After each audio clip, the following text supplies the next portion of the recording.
Comeza o acto de investidura como doutores honoris causa dos profesores Jorge de Alarcán e Ramón Valdés Costa. Prégolle ao secretario xeral da Universidade que vaya en procura dos doutorandos e os seus padriños.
Rector Magnifique, Precor Aureas, Honorem Petto, Título Tutores Suyos Musicantes Domino Jorge de Alarcán, Merita Eius, Magisterium et Opera Proeo Locunti.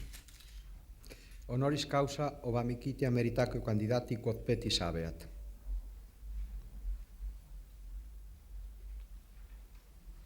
Domine Petro Veniam. Do venia.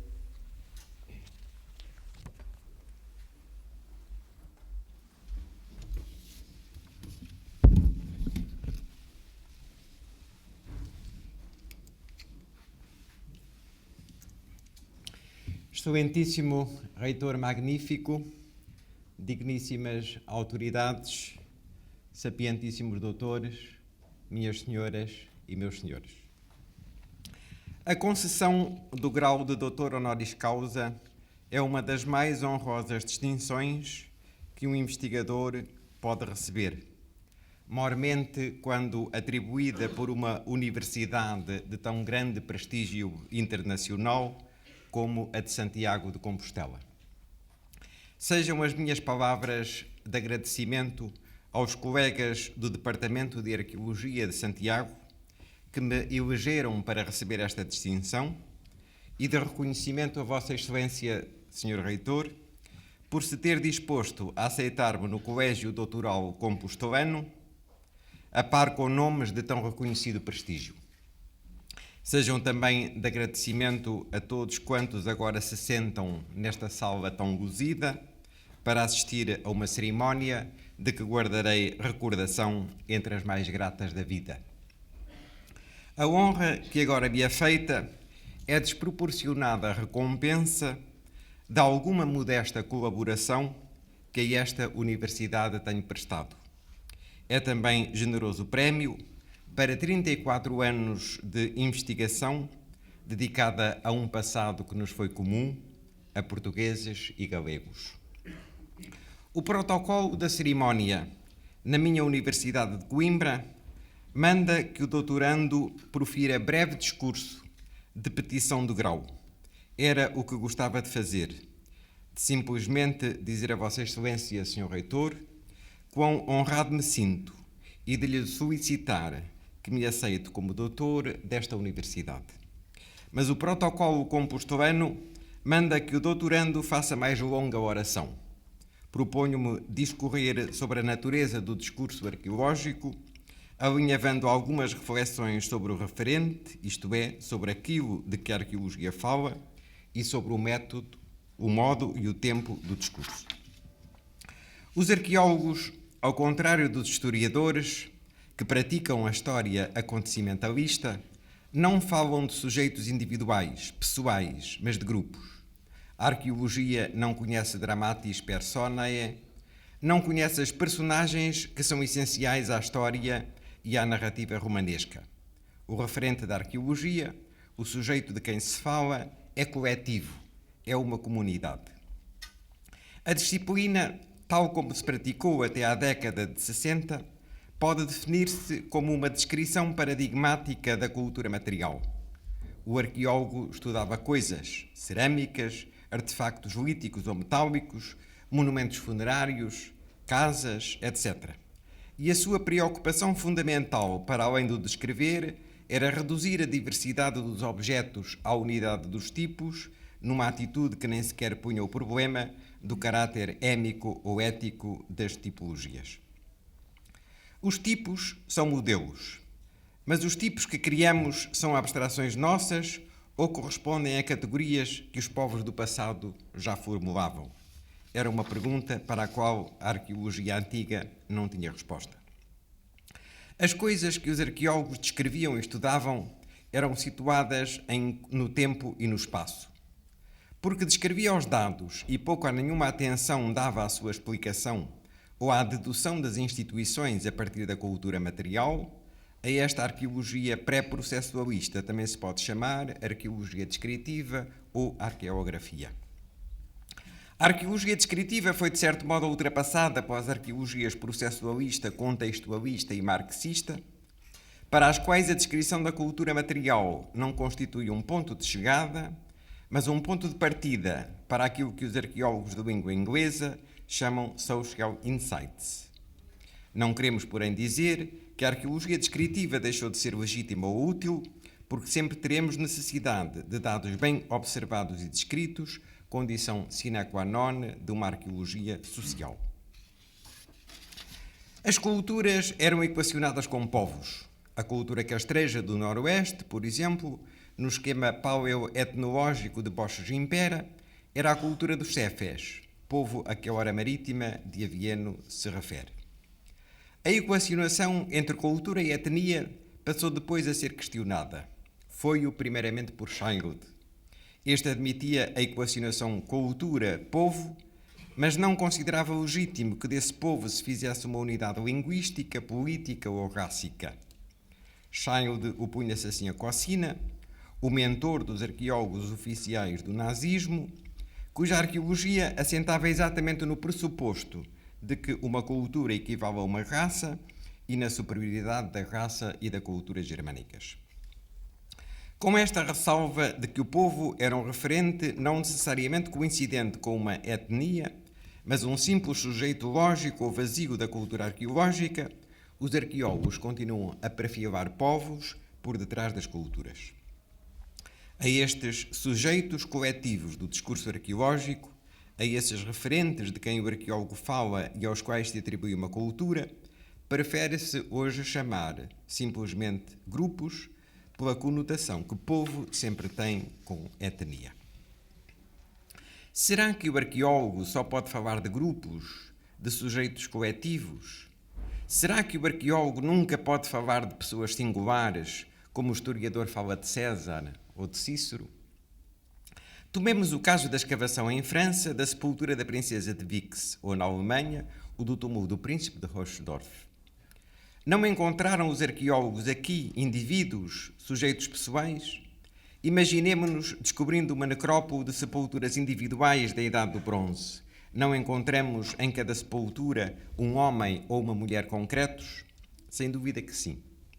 Mas da princesa de Vix ou do príncipe de Rochdorf, de seu caráter, de seus feitos, que pode o arqueólogo descrever ou narrar? Nada. Dos indivíduos descobertos, não pode dizer mais que foi um chefe céltico que morreu em tal data e em tal lugar. O que descreve não é o sujeito. A figurativização do indivíduo é nula ou quase nula. O príncipe é integrado numa classe, a dos chefes célticos, da qual já se pode dizer alguma coisa. Mas então não é de um príncipe concreto que o arqueólogo fala, é de uma classe ou grupo funcional. Os discursos ou textos dos arqueólogos, analisados a nível macroestrutural, têm, pois, um referente coletivo, mas têm também um modo e um tempo. Quando o arqueólogo fala de cultura material, restringindo aquilo que predica do grupo à simples análise das coisas que o grupo fez e de que se serviu, temos um discurso de modo materializante. Quando fala de instituições, atitudes e ideologias, quando procura alcançar the spirit of the age, um discurso socializante. O primeiro é o discurso da arqueologia descritiva ou histórico-culturalista. O segundo, o discurso das modernas arqueologia processualista, contextualista e marxista. Mas o discurso tem também um tempo. Se o arqueólogo observa o grupo durante um lapso de tempo relativamente curto, não vê mudança, mas permanência, estabilidade. Observa um estado do grupo. A este discurso, que descreve sem narrar, chamamos configurativo ou configuracional. Tem por objeto colocar os elementos da cultura num complexo único e concreto de relações paradigmáticas, descrever o facto social total. O Estado é situado no tempo, mas porque é Estado e não sequência, o discurso configuracional não é uma narração. Se o arqueólogo observa uma determinada área durante um período mais vasto, verifica ou pode verificar que a cultura não se mantém sempre a mesma. Distingue fases e caracteriza cada uma delas. Observa uma transformação, uma passagem de um estado é a um estado é um. O discurso será sequencial. Mas este discurso que distingue fases na evolução da cultura material ou do facto social total é um texto marcado ainda pela descrição cumulativa, pela descrição de um estado é um sucessivo a um estado é, sem que se explique como um deu origem ao outro. A introdução da explicação no discurso caracteriza o que podemos chamar discurso processual. O texto processual apresenta necessariamente estados sucessivos e segundo a ordem por que se verificaram no tempo, mas não apresenta só estados. Explica como se passou de um a outro. Pretende assim estabelecer um processo, indagar dos fatores transformacionais. O que é que aconteceu ao grupo A para passar do estado E ao estado E1? O discurso não é processual quando registra estados sucessivos, senão quando explica. Os discursos configuracionais falam de estruturas, não de acontecimentos. É certo que a arqueologia reconstitui acontecimentos. Quando o arqueólogo escava um monumento megalítico e o data através do carbono 14, quando esclarece como é que ele foi construído, não está perante um acontecimento? Poderíamos dizer que o arqueólogo está perante vestígios, coisas feitas. Mas a coisa feita implica uma ação, que por detrás dela se perfila, e essa ação é um acontecimento. Se a arqueologia reconstitui acontecimentos, é muitas vezes para os subsumir de imediato numa prática social, norma ou regra.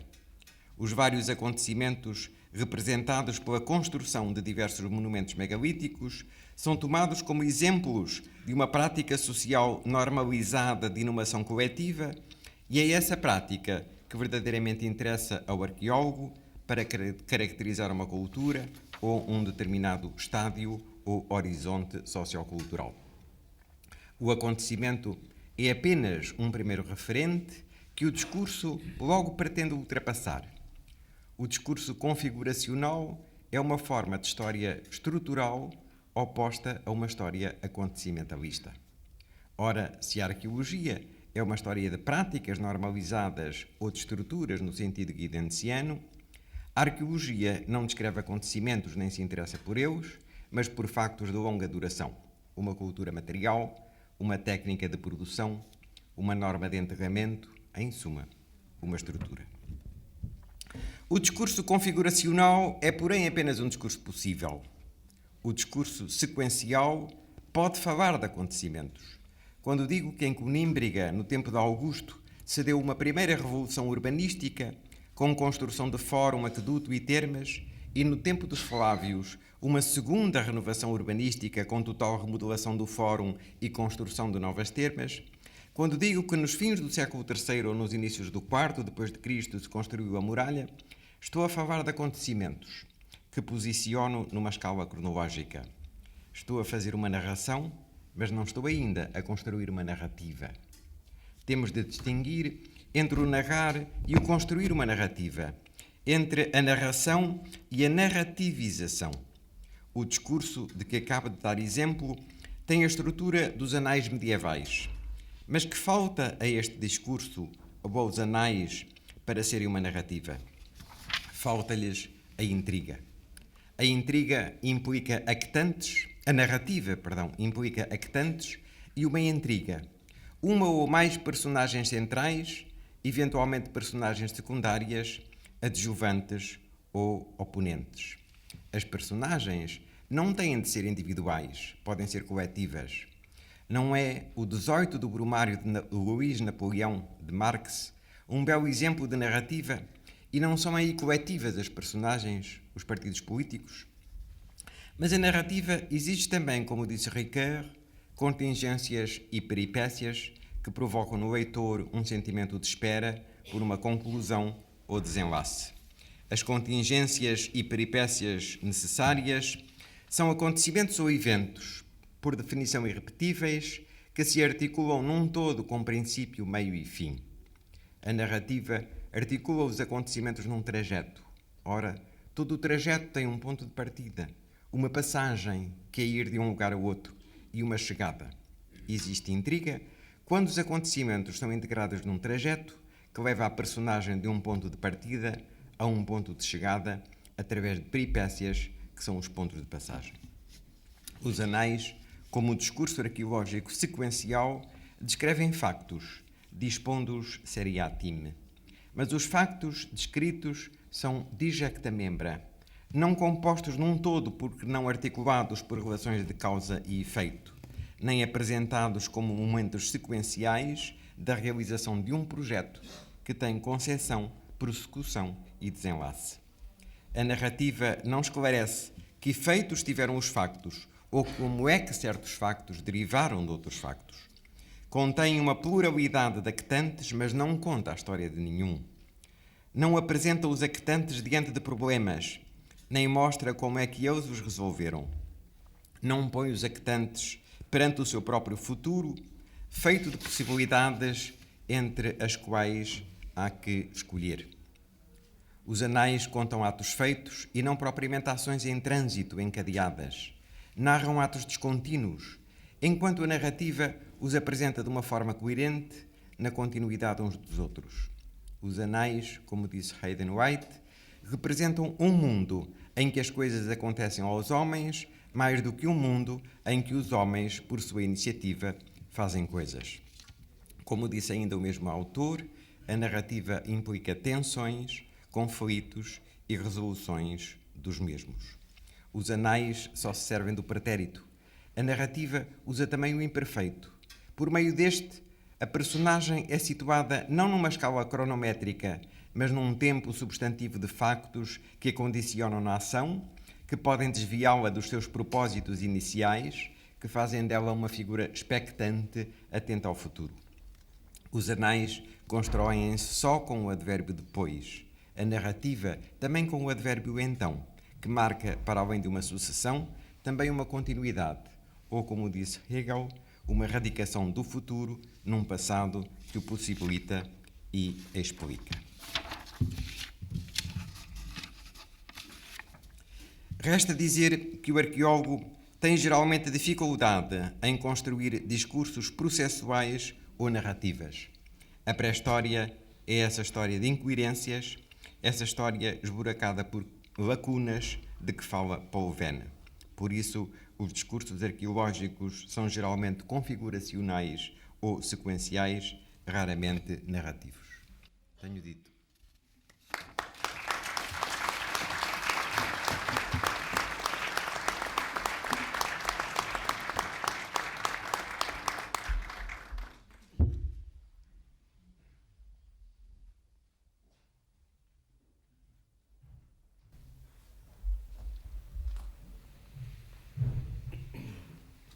Rector Magnífique, Petionia. Dovenia.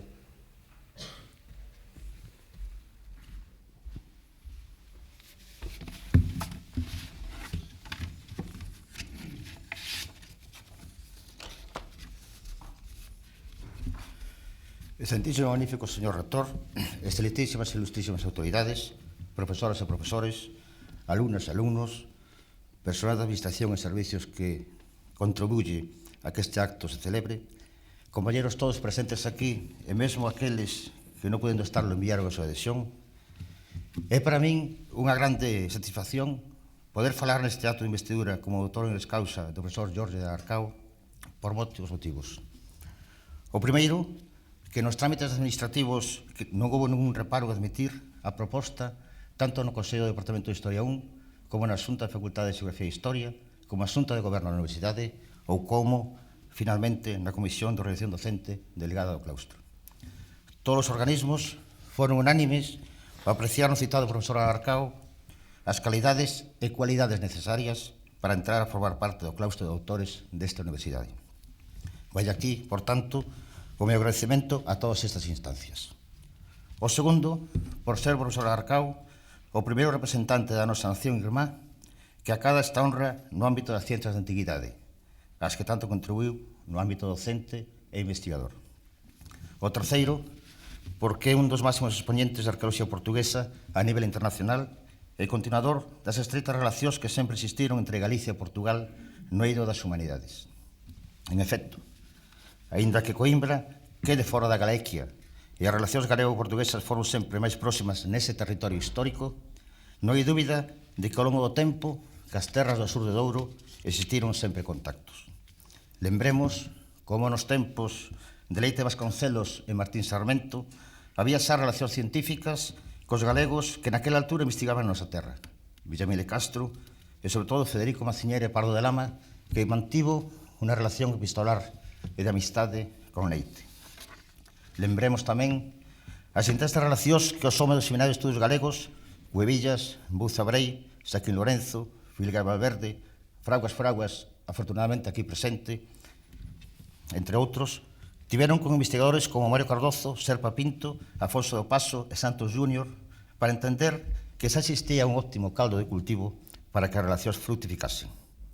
E con posterioridade, cando Fernando de Almeida e Bairrero Oleiro sucedeu o mesmo, igual que con Monteagudo, Tabodache Vite, García Alén ou Álvarez de Blázquez por parte galega.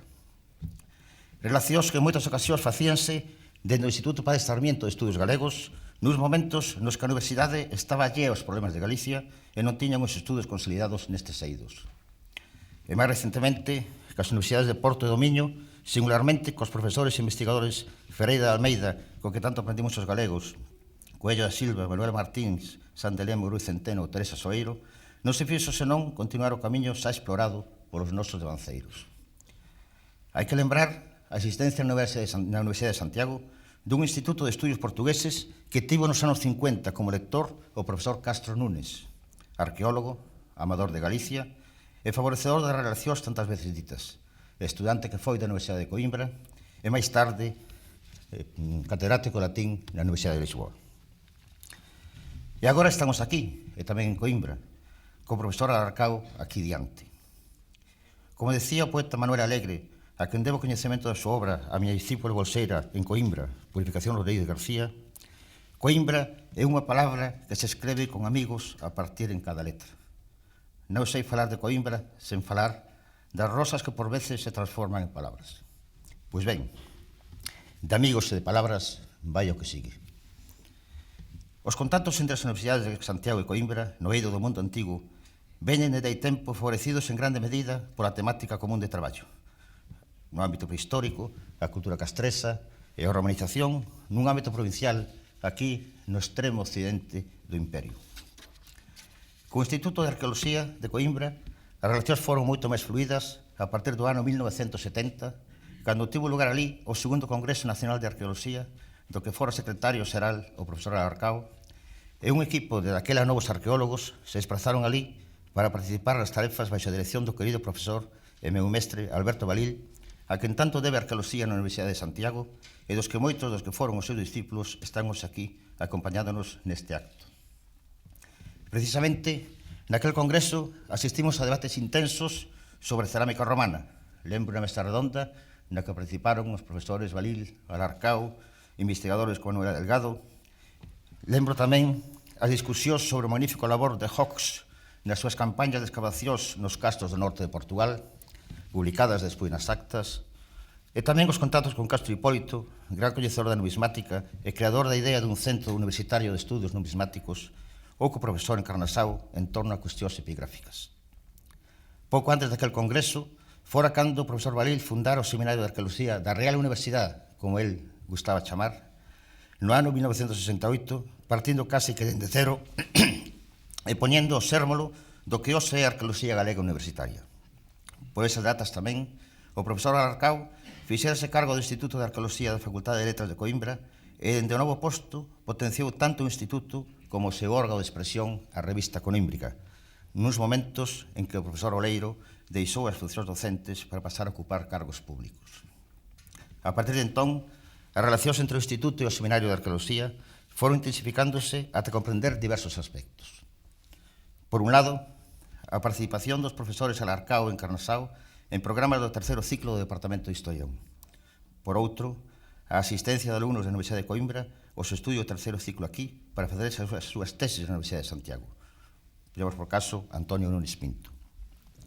Estancias de bolseiros da Universidade de Santiago en Coimbra para elaborar as súas teses como Milagros Cavada, Blanca García, Fermín Pérez e Purificación Rodríguez. Participación do profesor Alarcao en tribunais de teses do Departamento de Historión. A coedición entre ambas universidades das actas do segundo Congreso Peninsular de Historia Antiga, celebrado en 1990 naquela cidade e continuador do que no ano 86 tivera lugar en Santiago ca asistencia de numerosos investigadores portugueses. E, finalmente, as viaxes de estudios que de forma periódica realizamos cos alumnos de Arqueoloxía a Coimbra, o Instituto de Arqueoloxía, o Museo Machado de Castro, o Critopórtico e o Museo da Cidade de Conímbriga, o que contribuiu ao mellor coñecemento común. Todo o anterior justifica, ao entender, o acordo unánime das diversas instancias para informar favorablemente a concesión de doutorado honoris causa, xa que ven sendo un reflexo do que estipula o artigo 216 dos Estatutos da Universidade no referente á concesión do grao de doutor. A parte do anteriormente exposto, o profesor Jorge de Alarcao, nado en Coimbra hai 62 anos, é unha persoa que realizou os seus estudos en Portugal e no Instituto de Arqueoloxía da Universidade de Londres, sendo merecedor nesta última do Premio Gordon Childe concedido ao alumno máis brillante. Formouse nos anos que estivo becado pola Fundación Calouste Gulbenkian en Londres en Arqueoloxía Clásica e Conservación Arqueolóxica, e a súa volta en Coimbra pronto comezou a dar mostra da súa preparación. Doutorouse naquela cidade e ali exerceu a docencia ata agora, Na súa docencia e investigación dedicouse preferentemente ao mundo romano, do que nos deixou valiosas contribucións, sobre todo no relativo aos vidros e as cerámicas. É autor de máis de 100 traballos entre libros e artigos, dos que moitos deles teñen relacións ca nosa terra. Algún deles mesmo polémico e que obriga a reflexión, como o último sobre a evolución da cultura castrexa, no que utiliza novas perspectivas para a comprensión dese mundo. Recentemente, adícase a aspectos teóricos da arqueoloxía. Previamente, escribía unha obra sobre Portugal romano, publicada en Inglaterra e actualizada posteriormente nas edicións portuguesas. No seu traballo de campo, destacan as excavacións levadas a cabo na cidade romana de Conímbriga cun equipo galo-portugués en colaboración co profesor Etián. Así mesmo, a vila romana de San Cucufate foi outra das súas preocupacións pola que obtivo o premio Raoul Duchesneau da Academia de Inscripción e Belles-Lettres de París, no ano 1990. Ambas as dúas excavacións foron obxecto de publicacións modélicas que hoxe son guía dos que queran coñecer o mundo romano na Lusitania. Ocupou cargos directivos na Universidade e políticos na cidade de Coimbra. É doutor honoris causa pola Universidade de Burdeos o ano 1985. Recibiu varios premios, como anteriormente citado, e en 1981 foi agraciado con oficialato da Orden das Palmas Académicas. É socio de diversas institucións, tanto portuguesas como estranxeiras, e participou en congresos tanto en América como en Europa e Oriente Medio. Dende o ano 1967, dirixe o Instituto de Arqueoloxía da Facultade de Letras de Coimbra e a revista Conímbriga, que nesta altura chega ao volumen 33. Pois ben, neste momento, cando se cumpre o quinto centenario da Universidade de Santiago, é unha boa ocasión para acoller no seu seo, no claustro de doutores, un ilustre profesor da máis aínda centenaria Universidade de Coimbra, e así estreitar máis os lazos entre as dúas institucións centenarias que teñen moito que facer en común. Ao fin e ao cabo, tudo vale a pena se a alma non é pequena, como dicía Fernando Pessoa, e as almas de Coimbra e Santiago deben andar xuntas no porvir. Xa vou rematar. E fago parafraseando uns versos do meu querido mestre don Fermín Bouzabrei, grande amigo de Portugal, que dicía nunha homenaxe: eu tamén, meu amigo, de corazón che digo que Galiza e a Universidade de Santiago están contigo. Dice.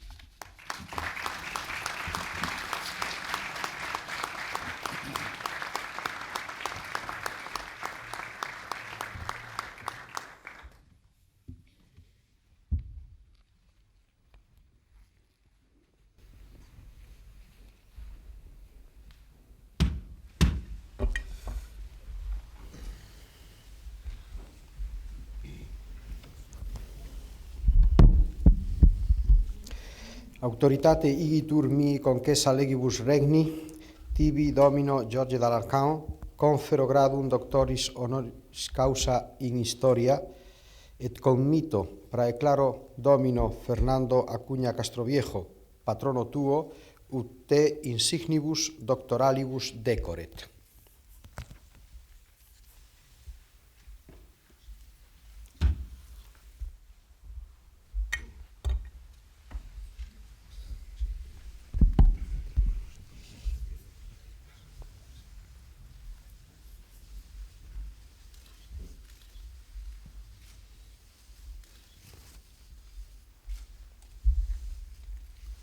KPI colata et tibi dignitatis ornamenta, et quid illa institutum majorem portendant intelligitio.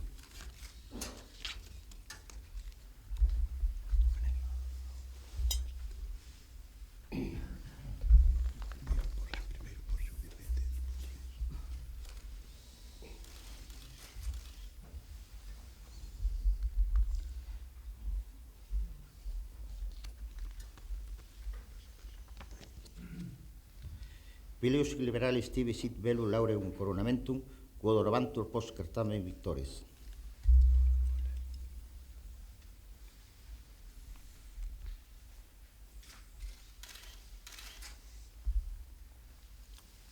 Ilut animo tecum reputa, nihil esse literis et doctrina praestantius, nihil sapientia nobilius. Eius rei causa aureum nullum, quo olim primoris in res publica insigniabantur, tibi deferendum concedimus.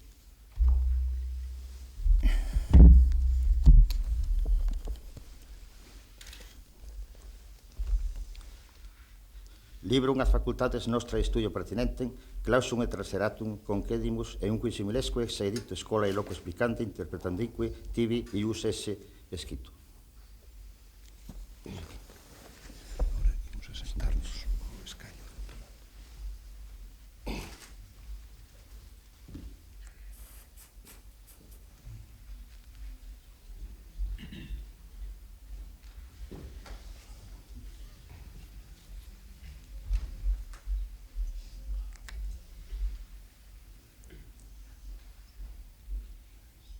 Sede así sapiente e cátedra utimen academia en reino doctes iudicis opitulentis.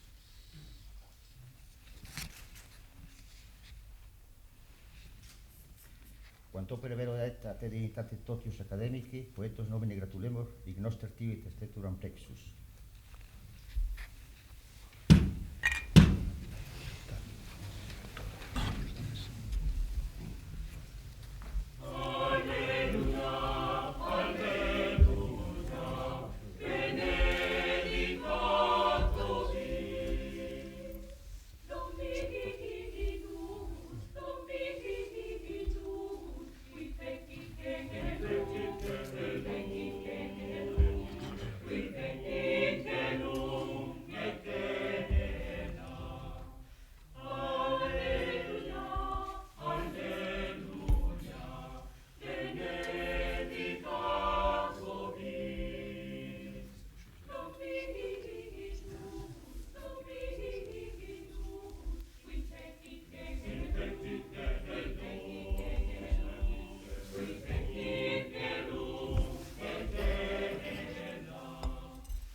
Attendito giuramento. Iuras ad implere quae secuntur, semper ubicunque fueris, iura privilegia et honorem, uius universitatis eiusque doctorem conservare, favorem et prudentem consilium praestare quotens fuere requisitus, et eam eiusque doctores ab omni calumnia verbo et opere defendere, Sic iuro, sic volo. Egregie vir, Domine George Dalarcao, te admito et incorporo in collegium doctorum universitatis Compostellae cum omnibus honoribus libertatibus exemptionibus et privilegiis quibus gaudent et possum gaudere alii similes doctores in Compostellano studio et ubicunque terrarum in orbe et titulus uius admissiones et incorporationis tibi confero.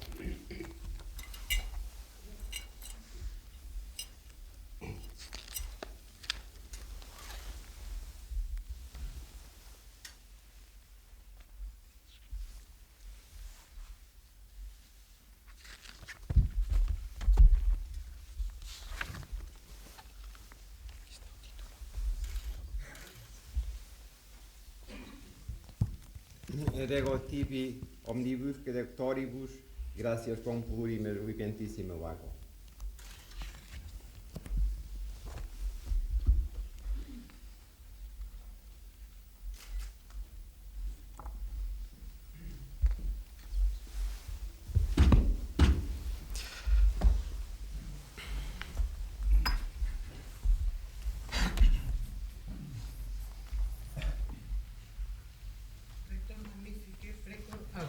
Honorem peto titulum doctoris uius universitatis dominum Ramon Valdés Costa, merita eius magisterium et opera pro eo locuntur.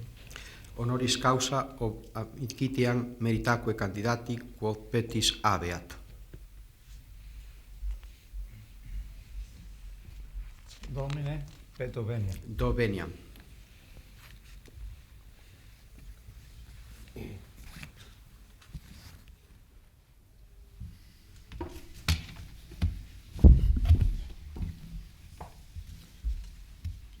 Señor magnífico rector, autoridades universitarias,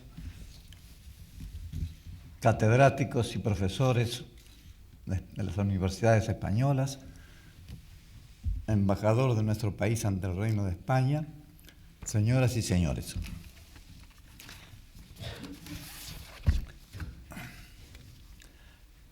La circunstancia de que una universidad de tanto prestigio como el Santiago de Compostela, en su 5º centenario, haya resuelto designar doctor honoris causa a un jurista latinoamericano, impone a mi juicio el tratar las relaciones en que nuestros derechos, tanto de España como de América Latina, han estado vinculados durante estos siglos. Y esta razón de oportunidad jurídica, podríamos decir así, se ve complementada por la íntima vinculación histórica y social que une a Galicia con América Latina y especialmente con mi país. En la masiva emigración europea del siglo pasado, la emigración a Uruguay se caracterizó precisamente por una preponderancia de la población gallega. Y eso ha influido en nuestras costumbres, en nuestra cultura y en nuestras, en fin, a veces relaciones económicas también. Así que yo quiero tratar especialmente los problemas relacionados con el derecho público en el cual se me otorga tan honroso título.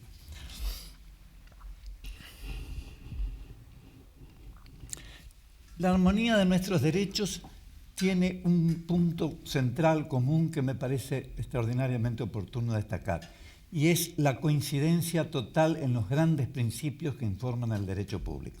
Me refiero a los principios de legalidad y de tutela jurisdiccional que culminan en una vinculación, en una relación de igualdad entre el Estado y el contribuyente, que es una de las características de nuestro derecho actual.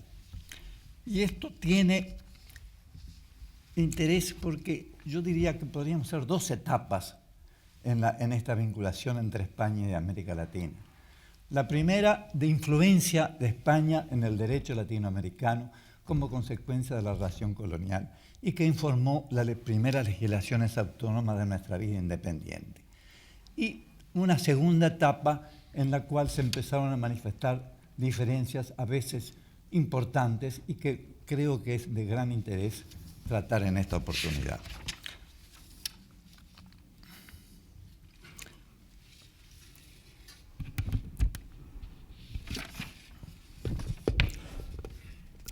Y en segundo lugar, yo creo interesante señalar que esta cuestión, como cuestión importante, que es compromiso de nuestros juristas hispanoamericanos, propiciar la armonización de los sistemas con la finalidad de su perfeccionamiento y el ajuste a las nuevas realidades, entre las cuales está la integración económica a través de la Unión Europea y del Mercosur, de los cuales nuestros países son parte integrante.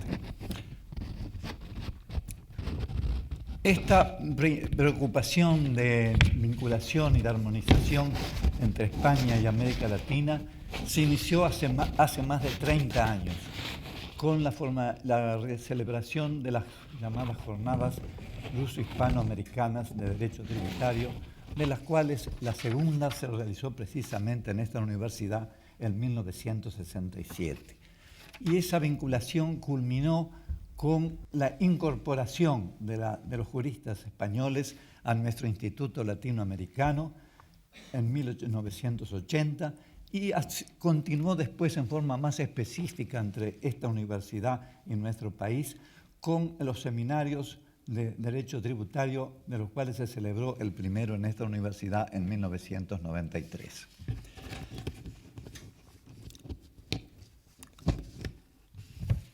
Desde el punto de vista de la influencia de España en nuestra legislación, sobre todo primigenia, hay que destacar algo que me parece importante en esta oportunidad, y es la circunstancia de los antecedentes remotos que tiene y que se vinculan con la primacía que España tuvo en la Edad Media en la consagración de esos grandes principios a los cuales hice referencia, el principio de legalidad y de la tutela jurisdiccional. Yo soy siempre proclive a destacar que España fue la primera nación de Occidente en consagrar estos principios, ya que habrán sido las Cortes de Carrión o las de León las que consagraron el principio de legalidad, pero lo positivo es que ya en 1188 España había consagrado el principio de legalidad en muchos aspectos jurídicos, especialmente en la materia tributaria, que es mi especialidad. Y esa consagración del principio de legalidad tan importante en nuestro derecho actual encontró, como dice Sainz de Bujanda, una complementación en normas de carácter financiero, como fue los inicios del derecho presupuestal, que constituye el germen del derecho presupuestario contemporáneo. Y esto ha sido muy anterior a lo que generalmente circula a la consagración del mismo principio en 1125 con la Carta Magna. Y con la diferencia, a mi juicio, fundamental que debe destacarse, de que esa conquista española fue el resultado de la lucha del pueblo en las famosas luchas de la Reconquista, que fueron reconquistando sus potestades en materia de legalidad, lo que las diferencia no solamente de las antiguas prestaciones medievales españolas, sino incluso de la Carta Magna de 1215, porque aquello fue un pacto de carácter patrimonial entre varones y el monarca. En cambio, en España fue el resultado de una lucha democrática que se consiguió el derecho de que el pueblo sancionara sus propios impuestos. Y a este aspecto de la legalidad, yo creo que es importantísimo, tan importante como el de la tutela jurisdiccional. En nuestro país, en nuestra facultad, se ha enseñado siempre por un gran profesor que fue don Justino Jiménez de Aréchaga, el destaque que tuvo la figura del Justicia Mayor de Aragón, el hombre que, como se dice habitualmente, juzgaba no solamente a las personas, sino que juzgaba incluso al propio rey e incluso a los jueces, con su cargo vitalicio y con una independencia absoluta que fue considerado por más de un autor español como un verdadero ave fénix en materia de tutela jurisdiccional. Y acá cabe también otra comparación, porque esta conquista de la tutela jurisdiccional, de la cual es un ejemplo extraordinario el de Justicia de Aragón, pero que también tiene sus ejemplos en los jueces de Castilla, Laín Calvo y Nuño Rasura, es muy superior también a la doctrina de Montesquieu, indicada muchas veces como la primera en establecer la necesaria división de poderes. Pero incluso yo quisiera destacar en esta oportunidad, como lo ha hecho ya algún otro autor, de que la doctrina de Montesquieu tiene sus enormes ambigüedades, que no lo tuvo, por cierto, la tutela jurisdiccional en España. Y yo suelo citar a este respecto una parte del espíritu de las leyes que dice así: de toute puissance dont nous avons parlé, celle de juger est en quelque façon nulle. Il n'en reste que deux. Cosa completamente distinta a lo que acabamos de decir de la Justicia Mayor de Aragón. Bien, y entrando entonces un poco, teniendo en cuenta la brevedad del tiempo que disponemos para desarrollar estos temas tan importantes y tan interesantes, la influencia reciente o las vinculaciones recientes, contemporáneas, entre España y América Latina. El punto de partida, a mi juicio, es la Constitución de Cádiz de 1812. Producida la independencia de las colonias españolas, la Constitución de Cádiz fue el modelo que seguimos todos los países latinoamericanos, entre ellos fundamentalmente el Virreinato del Río de la Plata. Y dentro de esa influencia de la Constitución de Cádiz, cabe destacar que fue más intensa en nuestro país, Uruguay, porque mantuvo el régimen unitario que caracterizaba aquella Constitución. Y esto acá ya se insinúa la influencia de otras fuentes, especialmente la norteamericana en más de un aspecto. Ya la Argentina, con una tradición autonómica local importante, toma como modelo indiscutiblemente la Constitución norteamericana y crea el régimen federal, que tiene indiscutiblemente, a mi juicio, origen en la Constitución norteamericana y no como podría pensarse en la autonomía local indicada por los fueros españoles. Hay mucho material doctrinario para sostener que el federalismo en América Latina, iniciado en Argentina y continuado después en México y en Brasil y en algún otro país, Venezuela, tiene indiscutiblemente un origen federal. Los historiadores están completos en que a través de la Miranda, cuyo gusto vi en la Biblioteca América con gran placer, fue el gran difusor de esa doctrina, y también lo deseo destacar, no como una cuestión de patrioterismo, de que el federalismo argentino tiene su germen en la ideología uruguaya. Nuestro prócer José Artigas, en las llamadas históricas instrucciones del año 13 a los diputados orientales que asistían a la Asamblea Constituyente de 1813, inspirado en la misma doctrina de Miranda y de Norteamérica, dio las bases que después se consagraron, después de la derrota de Artigas, en fin, por razones militares, se consagraron en la Constitución Argentina de 1853. Es un aspecto que ya nos empieza a demostrar la diferenciación que se va haciendo entre el derecho español y el derecho latinoamericano.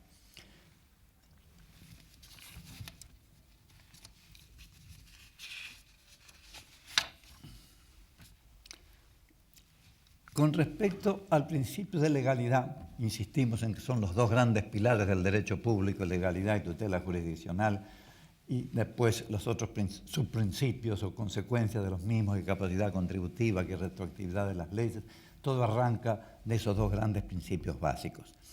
Y acá se ha manifestado otra diferencia, y es la de la actual Constitución española del 78, que, como todos sabemos, dice que ninguna prestación pecuniaria o personal puede ser impuesta sino con arreglo a la ley, tomando como modelo la Constitución italiana y creando un concepto de legalidad diferente al tradicional, al ortodoxo, y al cual se mantienen unidas todavía, con muy distinta suerte, por cierto, los países latinoamericanos.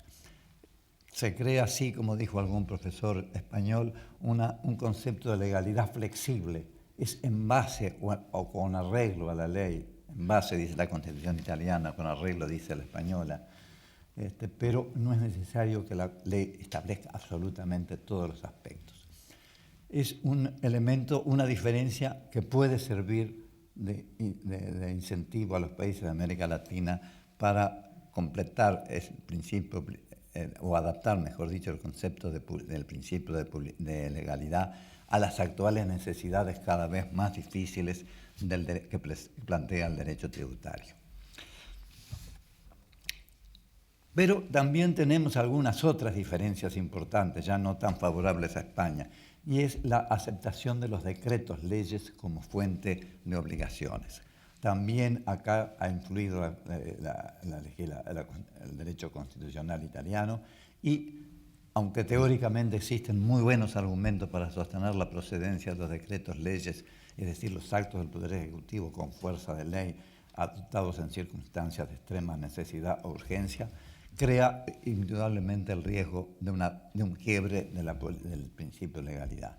Y la reacción tanto en Italia como en parte también en España, están motivando una restricción de ese concepto de decretos leyes, que ha sido seguido también en América Latina por la Constitución de Brasil de 1988 y por la Constitución de Colombia, con requisitos muy estrictos para preservar los aspectos esenciales del principio de legalidad.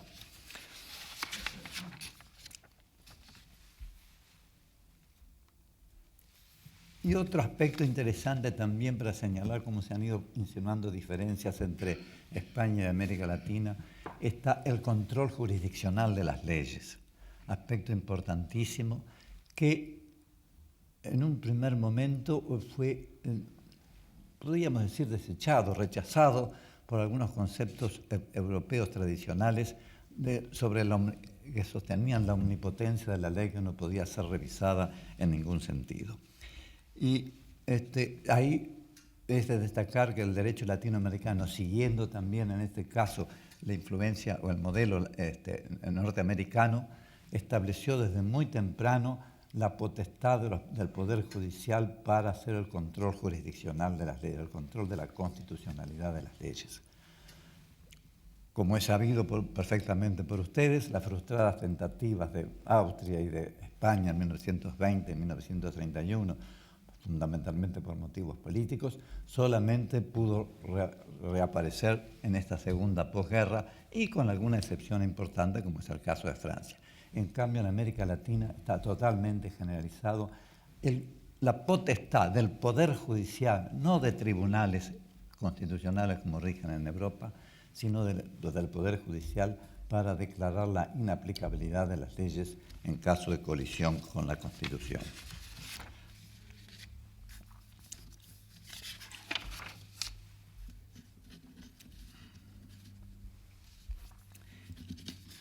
Con respecto a la tutela jurisdiccional, también tenemos diferencias. Y aquí en América Latina se presenta un panorama muy disperso. Hay tribunales de muy distinto tipo, tribunales típicamente ubicados dentro del Poder Ejecutivo, con una relativa independencia, como es el caso de Argentina, de Costa Rica, Perú, Chile. Otros tribunales totalmente independientes, tal vez siguiendo el modelo alemán, a cargo de Colombia, Uruguay y Paraguay también, independientes de los dos poderes como órganos totalmente ajenos a los tres poderes. Y por otro lado, la solución de algunos otros países como Venezuela y Brasil, que otorgan esa potestad al Poder Judicial mediante salas especializadas. Todo esto, es claro, es una visión muy panorámica de las relaciones entre el derecho latinoamericano y el español. Pero yo quisiera referirme a algunos aspectos importantes, como es las facultades de la administración en materia tributaria. Acá hay diferencias importantes que la hemos conversado en más de una oportunidad, incluso en el seminario que hicimos en 1993 acá en Santiago de Compostela. En nuestro país, la administración aparece, en nuestros países la administración aparece fundamentalmente como un sujeto activo, un acreedor de una relación patrimonial que está en un plano de absoluta igualdad jurídica con respecto al contribuyente. Solamente tienen los derechos y obligaciones que la ley establezca y cualquier discrepancia, conflicto que haya entre esas dos partes sometidas por igual al derecho, tiene que ser resuelta por un juez independiente e idóneo, e imparcial, que se podrá ubicar en un órgano totalmente independiente o en el Poder Judicial, pero es imprescindible. Y esa situación, a mi juicio, no se da en España, y lo hemos comentado. Sobre todo en el aspecto del cobro coactivo, la vía de apremio, en el cual España se mantiene dentro del concepto generalizado en el derecho administrativo de la autotutela en contra de la tutela jurisdiccional. Diferencia muy importante con la gran mayoría de los países latinoamericanos que confían esa función exclusivamente a los órganos del Poder Judicial. Y están los otros dos grandes temas, el solver repete o pago previo y la suspensión del acto administrativo mientras se discute la legitimidad del crédito de la administración. En nuestra concepción latinoamericana, recogida en el modelo de Código Tributario para América Latina, que ha sido reconocida por la jornada realizada en Punta del Este en 1970, la sexta jornada, se ha ido creando una que llamamos nosotros la doctrina latinoamericana. Y ahí se sustenta el principio de que el solver repete tiene que ser totalmente rechazado como un privilegio injustificado de la administración. Y tenemos el orgullo en nuestro país de que haber sido la primera manifestación jurisprudencial a alto nivel que declaró inconstitucional este requisito. En 1959 nuestra Suprema Corte de Justicia así lo declaró. Y después tuvo, como quien dice, el aval con el Tribunal Constitucional Italiano en 1961, que en forma más fundada que en nuestra sentencia, en un histórico pronunciamiento, declaró inconstitucional ese requisito justamente en Italia, donde había tenido su origen. Se ha dicho por los defensores del solve repete que eso impide la ejecución del crédito fiscal.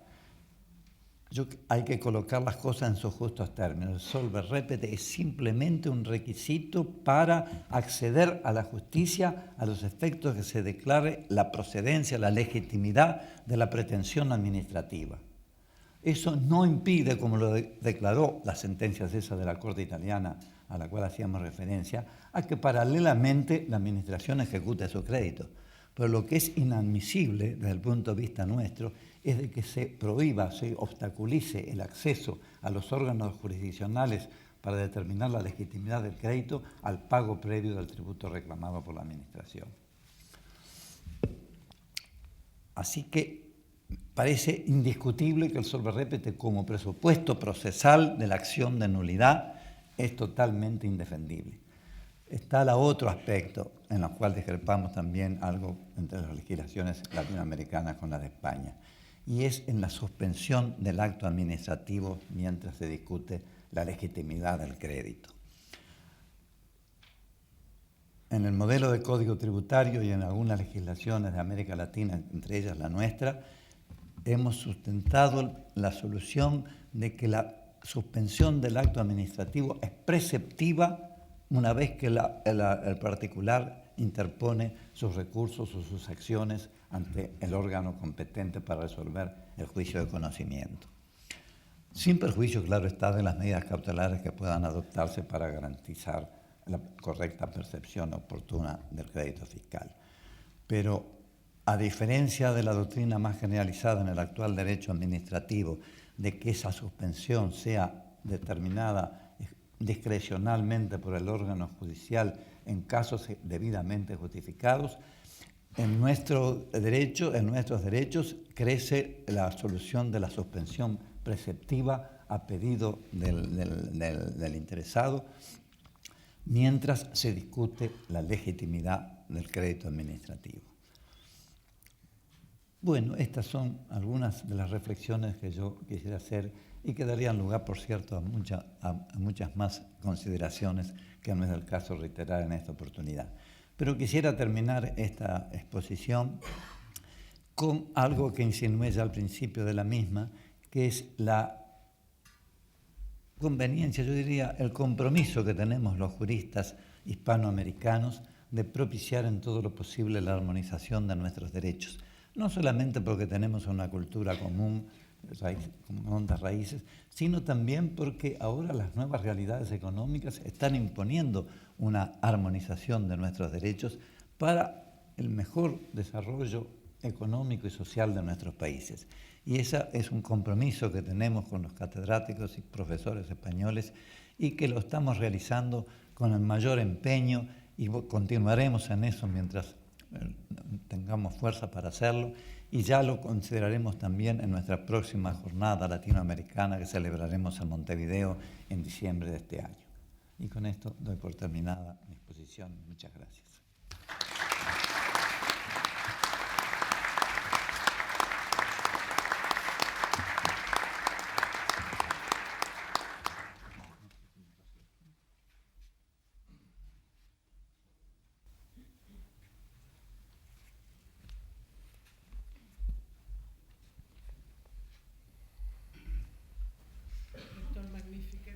Peto veniam. Do veniam.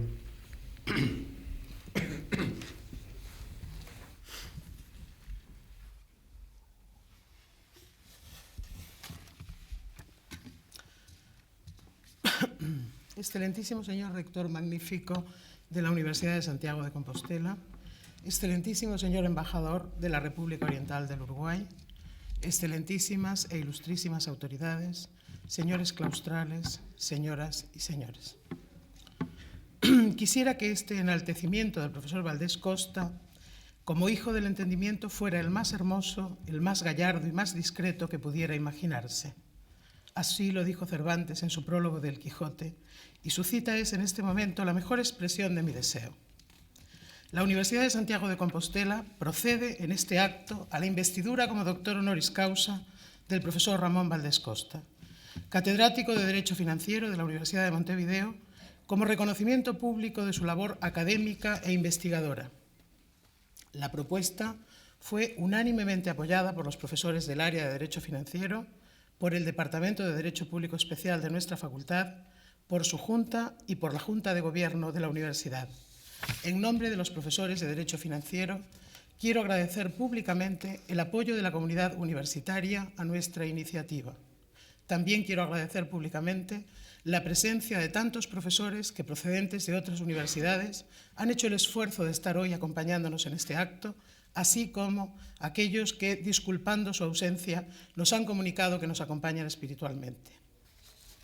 Cuando hace más de 3 lustros, el profesor Ferreiro me pidió que entregase al profesor Valdés una edición de su curso de Derecho Financiero, no podía yo imaginar que años más tarde tendría el privilegio de hablar sobre la figura de este maestro que hoy ingresa en nuestro claustro. Esta función que se me encomienda la recibo consciente de la responsabilidad que supone y al mismo tiempo remueve en mí sentimientos profundos, nacidos del apego a 2 naciones, Galicia y Uruguay.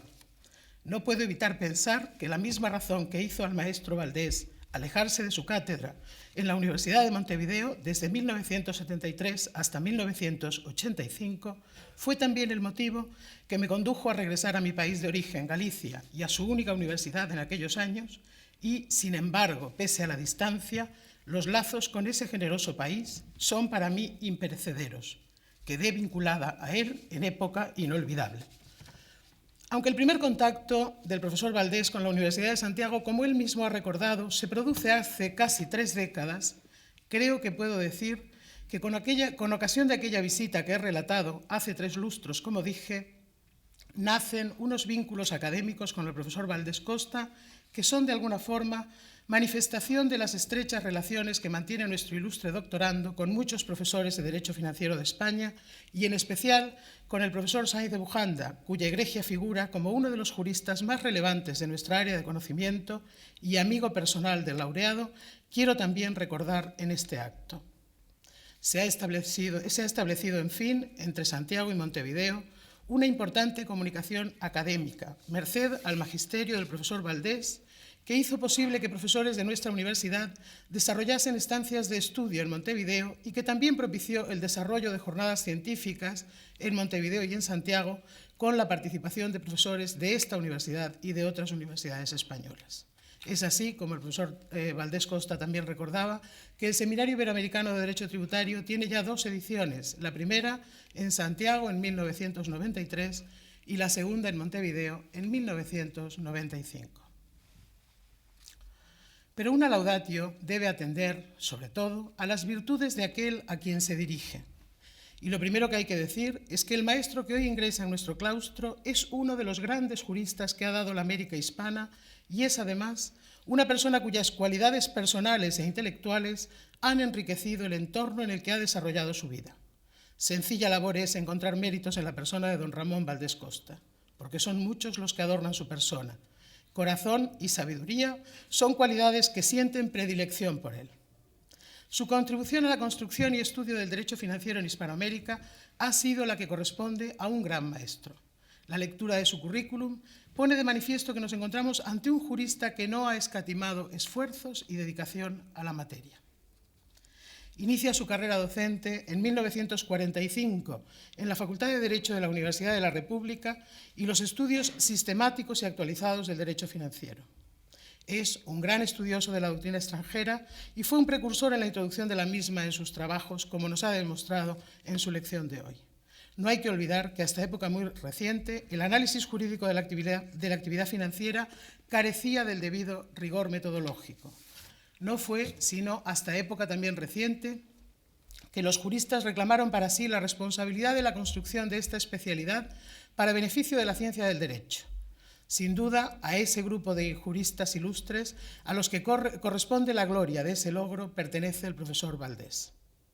Creo que debe decirse que el esfuerzo de los estudiosos del derecho financiero en Latinoamérica dio frutos muy temprano, pese a estar en Europa el origen de esas corrientes doctrinales.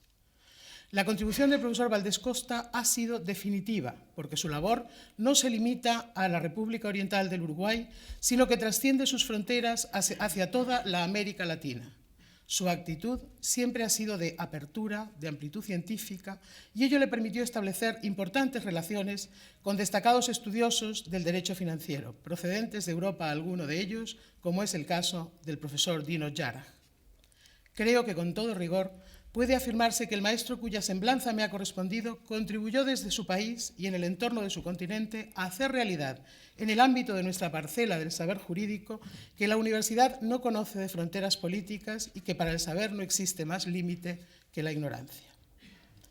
La actividad del profesor Valdés ha sido diversa y rica en resultados. Es así que ostenta la condición de miembro honorario de varias asociaciones, entre ellas la Asociación Argentina de Derecho Fiscal, la Asociación Española de Derecho Financiero, la Asociación Venezolana de Derecho Tributario, los institutos brasileño, colombiano y peruano de Derecho Tributario, la International Fiscal Association y es, además, y no pretendo ser exhaustiva en mi enumeración, presidente honorario del Instituto Latinoamericano de Derecho Tributario, miembro del Advisory Council del International Bureau of Fiscal Documentation y premio al mérito internacional del referido International Bureau. Pero sobre todo, es, desde hace muchos lustros, profesor, catedrático de la disciplina y, por lo tanto, docente e investigador. Es, además, abogado en ejercicio, ha desempeñado una importante labor en materia legislativa, impulsó personalmente las asociaciones de derecho tributario en toda América Latina, pronunció conferencias, participó en seminarios. De su meritoria labor como docente, es manifestación el reconocimiento de que goza entre sus alumnos y colegas, y el importante número de discípulos que se han sentido atraídos por su ejemplo y a los que ha guiado por el camino del conocimiento jurídico y de la vida académica. De sus logros como investigador no es posible hacer una reseña ni siquiera breve, porque sin temor a equivocarme, puedo decir que ha realizado estudios en todos los ámbitos del derecho financiero y tributario. Sin embargo, y también sin temor a equivocarme, creo que de su numerosísima obra, integrada por varios libros y por más de un centenar de aportaciones, hay que destacar aquello que es realmente importante en una gran obra y que, desde luego, está presente en la suya: la capacidad de transmitir los valores que constituyen el substrato de la disciplina que cultiva. Su preocupación por el principio de legalidad, por los principios de justicia en la obtención de los ingresos y en la realización de los gastos, sus continuas llamadas de atención y su preocupación personal respecto a la pureza de la técnica jurídica, sus trabajos en materia de derecho internacional y comparado, constituyen una enumeración meramente parcial de los temas que forman el cuerpo más importante de su obra y que han tenido una gran influencia en la elaboración del derecho financiero y en la doctrina latinoamericana. Se caracteriza, además, por atender de forma inmediata a los problemas e incluso anticiparse a su producción efectiva. Sirvan como ejemplo sus importantes estudios en materia de integración regional, que constituyen aportaciones pioneras para la doctrina desde el punto de vista financiero.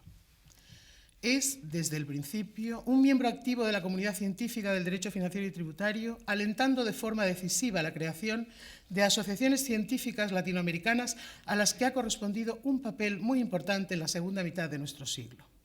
A partir de 1952, desde la vicepresidencia primero y la presidencia después del Instituto Uruguayo de Derecho Tributario, impulsa la renovación del derecho financiero en el ámbito hispanoamericano, cuyo logro principal es, sin lugar a dudas, el Instituto Latinoamericano de Derecho Tributario, que le debe su existencia y orientación, y porque la comunidad científica integrada en el Instituto reconoce y aprecia en su justo valor la labor de este ilustre profesor, se le ha designado una vez más presidente de dicho instituto y en esa condición presidirá la 18ª jornada, en diciembre de 1996, en Montevideo, en conmemoración del 40 aniversario del instituto. La inquietud intelectual y académica por todos los temas relacionados con el derecho financiero ha llevado al profesor Valdés a desarrollar una importante actividad en materia legislativa. Con la perspectiva que proporciona la lectura de su extenso y rico currículum, yo diría que el trabajo que ha realizado en materia legislativa es una manifestación más de la importancia de su obra. No solo ha estudiado las normas jurídico-financieras, sino que su palabra y sus escritos han tenido una influencia en muchos casos definitiva en la configuración del derecho. Y no solo del derecho financiero de su país, sino también de otros países de América Latina. Creo que debo ahora una referencia, aunque sea breve, al modelo de código tributario para América Latina que con los profesores Giuliani Fonrush y Rubens Gómez de Sousa elaboró a petición del Programa Conjunto de Tributación OEA-BID. Se trata, como todos los profesores de Derecho Financiero conocen, de una de las obras en materia de codificación cuyo conocimiento y referencia es imprescindible. Pero además de su valor científico, esta obra ha tenido una influencia práctica notable, pues ha servido de fuente a los códigos tributarios de al menos 8 países latinoamericanos. Presidió, fue miembro de diversas comisiones legislativas en Uruguay, designado por el Senado en unos casos y por el Poder Ejecutivo en otros. Baste mencionar su participación en el proyecto de Código Tributario o su participación en el estudio sobre la implantación del IVA en Uruguay. Pero aún podríamos seguir desgranando datos que evidencian un espíritu noble, generoso, un espíritu con tantas inquietudes que le ha conducido al desempeño de diferentes papeles en la vida pública y privada del Uruguay. Una manifestación de esta actividad es su trabajo en el campo de la asesoría financiera, que ciertamente ha enriquecido también toda su obra. Pienso que ante los méritos del maestro Valdés Costa, la Universidad de Santiago no puede por menos que sentir orgullo por poder contar en su claustro con un doctor de su categoría. Y creo también, como ha dicho el profesor Ferreiro recientemente, que la obra y la persona de este maestro son un paradigma del todavía insuficiente conocimiento que en relación con su valor tenemos en España de la literatura jurídico-tributaria latinoamericana y de su insuficiente difusión entre nosotros. Para terminar, quiero agradecer a este ilustre profesor su magisterio, su ejemplo, su amor a la libertad, su benevolencia, su hospitalidad, su rechazo de lo estéril. Quiero agradecerle, en fin, su obra. Profesor Valdés Costa, sea bienvenido a nuestra universidad y gracias por acceder a integrarse en ella.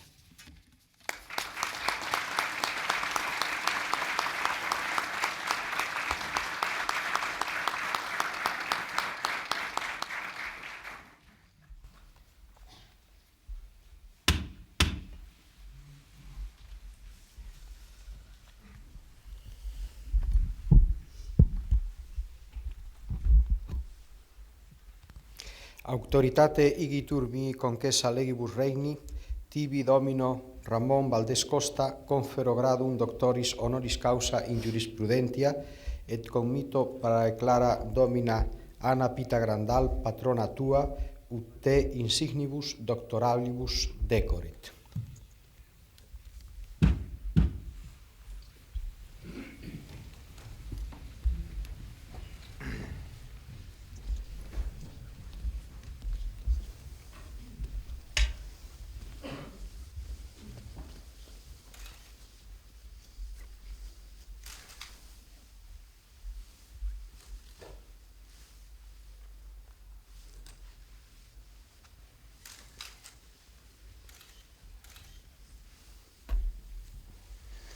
Cape iam collatae tibi dignitatis ornamenta et quid illa instituto maiorim portendat intelligita.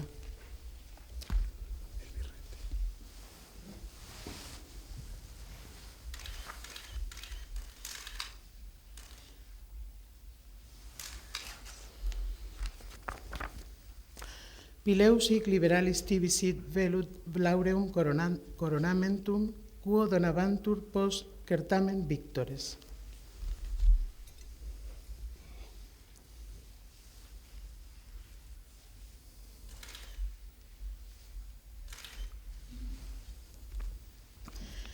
Illud animo tecum reputa nihil esse literis et doctrina praestantius nihil sapientia nobilius eius rei causa aureum annulum quo olim primores in res publica insigniambantur tibi deferendum concedimus.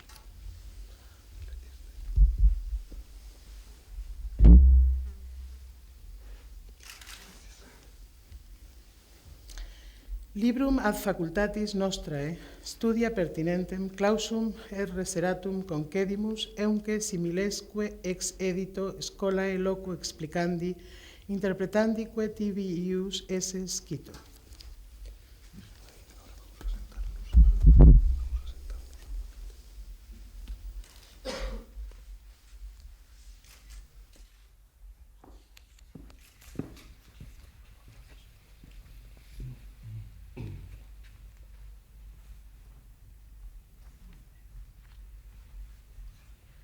Sedeas in sapientia cátedra utinde in academia et in regno doceas iudices ocituleris.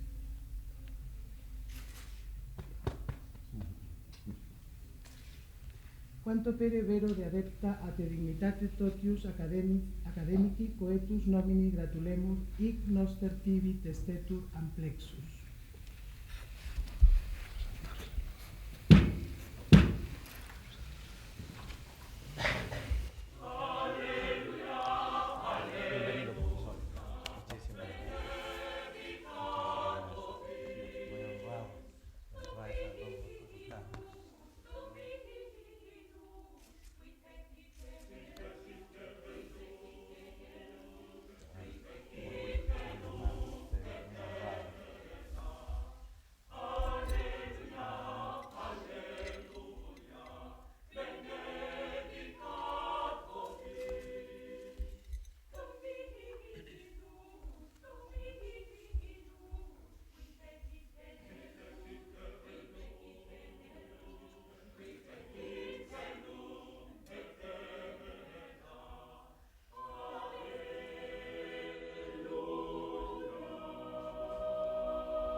Attendito juramento.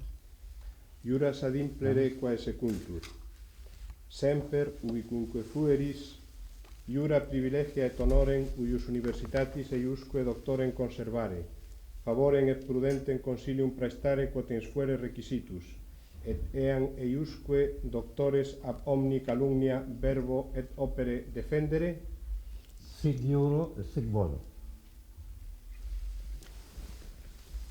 Egregie vir Domine Ramon Valdés Costa te admito et incorporo in collegium doctorum Universitatis Compostelae cum omnibus honoribus libertatibus exemptionibus et privilegiis quibus gaudent et possum gaudere ali similes doctores in Compostellano studio et ubicunque terrarum in orbe et titulus uius admissionis et incorporationis tibi confero.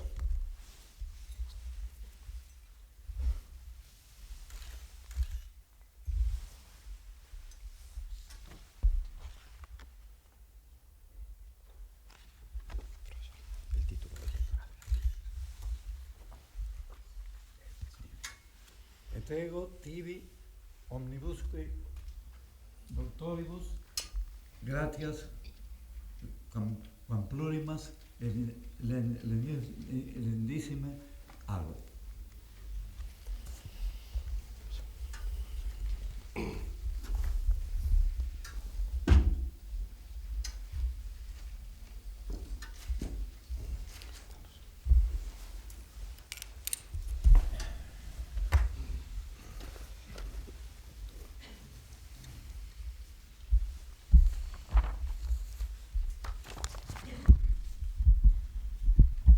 Ilustrísimo señor concelleiro, representante do alcalde presidente do excelentísimo Concello de Santiago, excelentísimo señor embajador de la República Oriental del Uruguai, excelentísimas e ilustrísimas autoridades, claustro da Universidade, señoras e señores.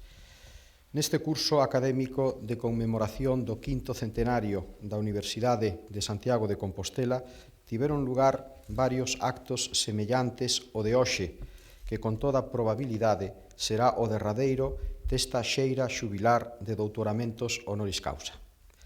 Os seus títulos composteláns teñen, como todos os anteriores, a virtualidade que o xuramento doutoral consagra. Veñen a acrecentar a honra desta bella e vigorosa universidade e do claustro dos seus doctores, os que os profesores Jorge d'Alarcán e Ramón Valdés Costa quedan comprometidos a prestarlle a súa axuda e consello sempre que lle sexan requeridos. Deste xeito, enriquecemos o noso patrimonio humano e intelectual con tan sinalados mestres das disciplinas que cultivamos desde que Lope Gómez de Marzoa, notario e rexedor compostelán, asinara o 4 de setembro de 1495 o documento fundacional dun estudio adicado a que pouco máis dunha dúcia de mozos galegos puidesen estudiar gramática latina. Séculos atrás, Robert de Sorbonne fixera o propio para que 16 parisienses tiveran un profesor de teoloxía. Deste xeito, estes dous doutoramentos honoris causa poden considerarse dobremente obrigados. Eran debidos aos seus recipendiarios, como así recoñeceron unánimemente os respectivos departamentos, as facultades de Dereito e de Xeografía e Historia, a Xunta de Goberno e o claustro universitario, mais eran debidos tamén ao rexo tronco dos estudios xurídicos e históricos que están no alicerce da nosa universidade e alentaron a súa traxectoria multisecular. Fai xustamente 2 meses que neste mesmo edificio do antigo Colexio de Santiago Alfeo se pechaba unha exposición monográfica complementaria das nomeadas como Galequia Fulget, referida en exclusiva ao dereito na universidade. E como tiven ocasión de escribir entón, con ela queríase dar conta do papel desenvolvido por unha das prestixiadas liñas de estudio da nosa universidade na que sobrancean ao longo do tempo destacados nomes de xuristas. A propia colección de vítores que atesouramos así o indican, pois moitos deles corresponden a ilustres profesores da Facultade de Dereito. Os estudios xurídicos non poideron ser alleos ao notario Lope Gómez de Marzoa, malia que a súa fundación de 1495 estivese adicada ao estudio da latinidade. En 1506 establécese xa unha cátedra de Dereito de Graciano, da que nace a correspondente Facultade de Cánones. Desde 1526, pola bula de Clemente VII, este colexio de Santiago Alfeo, fundado por Alonso III de Fonseca e Acevedo, concede graos de bacharel, licenciado e doutor in utrunque ius, aínda que a creación dunha facultade de leis foi adiándose no tempo, non sucedeu así co estudio do dereito civil. Outro benefactor da universidade, o deán Lope de Huarte, deixou a súa herdanza para crear a cátedra de Instituta, cuberta en 1648 tras a aprobación real polo licenciado e colexial de Fonseca Benito Novoa Salgado. Seguiron as cátedras de prima e vésperas de leis, demandadas polos propios estudiantes canonistas. Un século máis tarde chegaría a segunda cátedra de Instituta ou de Código, e habería de transcorrer outros 100 anos para que, coa renovación dos estudios xurídicos en España, se fundiran nunha soa as carreiras de cánones e leis, xurdindo a Facultad de Xurisprudencia, da que é herdeira a actual Facultade de Dereito, un dos centros que máis leva contribuído modernamente a zona da nosa universidade e o seu vencellamento coa vida intelectual, política, económica e social de Galicia e de España inteira. Aínda que os estudios de filosofía e letras xorden institucionalmente xunto aos de ciencias en momento tan serodio na traxectoria da Universidade de Santiago de Compostela como é o século XIX, as chamadas cátedras de artes representaron desde moi cedo, concretamente desde as constitucións de 1588, unha especie de facultade ponte adicada á preparación dos estudiantes de cánones e dereito civil e a partir de 1647 tamén estudiantes de medicina. Logo do proceso de diversificación dos saberes, particularmente intenso ao longo do século XVIII e primeira mitade do XIX, proceso que levou a separar os estudios humanísticos e os de ciencias experimentais, a Lei Moyano de 1857 crea definitivamente en España as facultades de Filosofía e Letras, mais Santiago de Compostela queda privada dunha delas e mantén soamente as cátedras de Historia Universal, Filosofía, Literatura Latina e Literatura Española, aínda que cunha función preparatoria para as outras facultades. Soamente en 1922, e por mor dunhas circunstancias ben coñecidas polo rocambolescas que foron, o efémero ministro de Fomento, don Luís Rodríguez de Viguri, crea a correspondente facultade que, en principio, acolle exclusivamente a sección de Historia. Pasarían máis de 40 anos para que o abano se ampliase ás filoloxías, e máis de 50 tamén para que xurdiran do tronco común de Filosofía e Letras as 4 facultades con que contamos hoxe: Ciencias da Educación, Filosofía, Filoloxía e Xeografía e Historia. Estos dous longos procesos, semellantes aos recorridos por outras facultades compostelanas ou mesmo a de Veterinaria de Lugo, creada en 1881, pechada en 1924 e recuperada en 1982, sérvenos de proveitoso aviso e resulta motivo de reflexión. Nada foi doado na consolidación da Universidade de Santiago, senón arduo e dificultoso. Mais a tarefa foi cumprida xeneración a xeneración, sen presa pero sen pausa, en loita con todo tipo de dificultades económicas, políticas ou incluso de mentalidades. O resultado final é o vigor dunha universidade na que florecen todos os estudios, tanto os de humanidades ou ciencias sociais como os de ciencias experimentais, ciencias da saúde ou as tecnoloxías. Os máis novos, por moitos atrancos cos que se atopen na súa fase de consolidación, teñen agora condicións favorables impensables históricamente falando, e as chamadas facultades maiores proxectan sobre as súas irmáns máis novas unha sombra protectora e estimulante. Esta loita contra as dificultades a prol dun proxecto intelectual e académico que as facultades cumpriron é semellante ao que os nosos dous novos doutores honoris causa, os profesores Jorge D'Alarcán e Ramón Valdes Costa, emprenderon un día, xa afastado de nós no tempo, para chegaren a ser o que hoxe lles recoñecemos, mestres sobranceiros das súas respectivas disciplinas e universitarios de pro. Mais aínda, as facultades non serían o que son se non contasen con dúcias de homes e mulleres adicados ao saber que as fundaron, consolidaron e fortaleceron. Don Jorge D'Alarcán, pertencente ao claustro doutra universidade centenaria, a de Coimbra, contribuíu non só ao prestixio do seu Instituto de Arqueoloxía, senón tamén o que o noso correspondente departamento acadou, especialmente desde a etapa dirixida polo sempre lembrado profesor Balil Illana. A existencia dunha temática común neste eido entre os investigadores galegos e portugueses, megalitismo, cultura castrexa, romanización, e a tradición previa existente gracias ao Instituto de Estudios Portugueses e Rexionais, creado en 1931 no seo da entón nova Facultade de Filosofía e Letras, favoreceron desde sempre contactos como os que levaron o profesor de Alarcán a ser considerado por nós como da casa, especialmente en todo o referido aos programas de doutoramento e estudios de terceiro ciclo. Eu pensei que o actual departamento, que reúne na Facultade de Xeografía e Historia as áreas de Arqueoloxía, Prehistoria, Historia Antiga e Ciencias e Técnicas Historiográficas, quixo contribuir nomeadamente o quinto centenario da nosa alma mater, achegando aos seus claustros o arqueólogo máis sobranceiro de Portugal, internacionalmente recoñecido como tal. E agradezo en nome desta universidade semellante achega, unha máis das moitas que o conxunto da Facultade de Xeografía e Historia ten feito á nosa efeméride.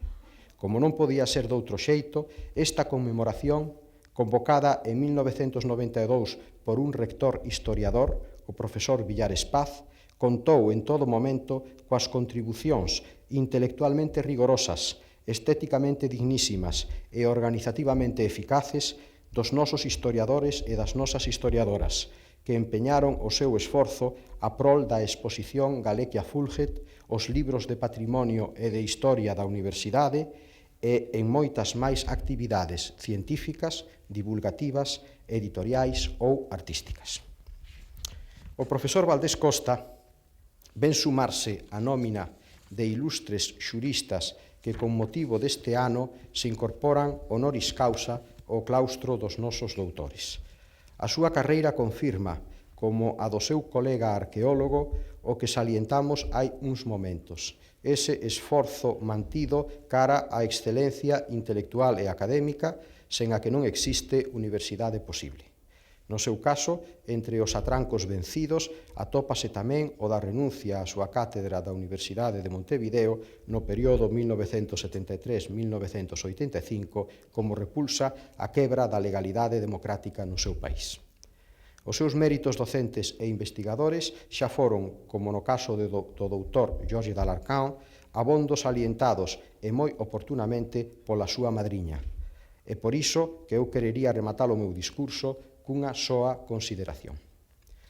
Don Ramón Valdés Costa representa desde a outra beira da mar Océana, consustancial á historia e á intrahistoria de Galicia e de Portugal, a adicación a unha empresa que a Universidade de Santiago a si mesmo ten como propia, o vencellamento das comunidades académicas de ambas as beiras do Atlántico.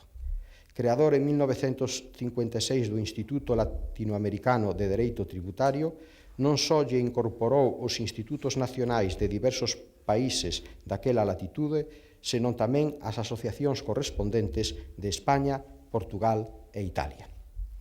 A Universidade de Santiago de Compostela asumiu como un dos retos do segundo medio milenio que comeza agora para ela contribuir xunto coas universidades que lle son máis próximas, tanto en Galicia e España como en Portugal, a ambiciosa empresa dunha verdadeira Europa das universidades. A dimensión europea de Compostela ao longo da historia e un porvir que desexamos solidario e aberto demandan da nosa parte atención especial a toda iniciativa que alente o sentimento europeísta e a creación de redes universitarias, como o Grupo Compostela, por exemplo, mas non esquecemos a obrigada apertura de horizontes cara á América. Quero entender, señoras e señores, que neste sentido o solemne acto académico de hoxe, ademais de honrar os doutores de Alarcán e Valdés Costa, honra a Universidade de Santiago de Compostela e ratifica o compromiso da súa dobre vocación americana e europea. Moitas gracias pola súa atención.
Levántase a sesión, prego o secretario xeral da Universidade que organice a comitiva doutoral.